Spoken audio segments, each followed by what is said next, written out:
Tom Hanks needed to clear his head. The script lay forgotten on his hotel room table. A walk, he decided. The woods behind the hotel beckoned. Pine trees stood like silent giants bathed in moonlight.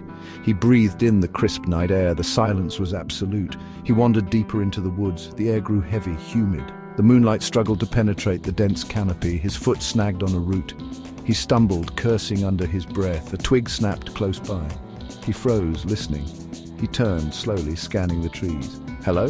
His voice echoed back to him. He chided himself. Nerves, it was just an animal. He started walking again, picking up his pace.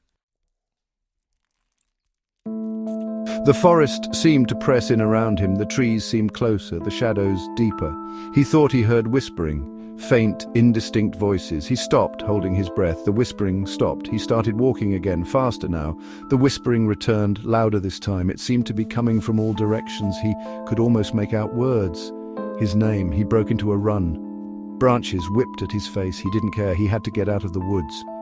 The whispering grew louder, becoming a cacophony of voices. He risked a glance over his shoulder.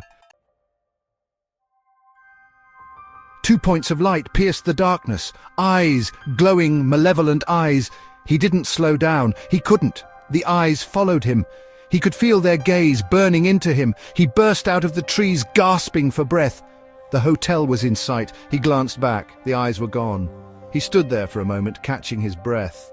The forest seemed normal again, silent, still. He turned and walked towards the hotel, his legs shaky. He didn't look back. He didn't need to. He could still feel the eyes on him, watching him, waiting. He reached his room and slammed the door shut.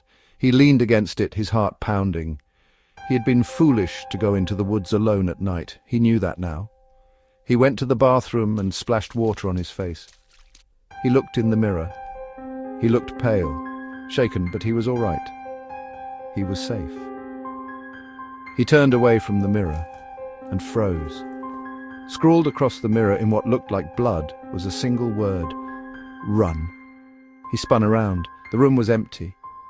He was alone, but he didn't feel alone. He felt like he was being watched. He backed away from the mirror, his eyes wide with terror. His gaze fell on the bed.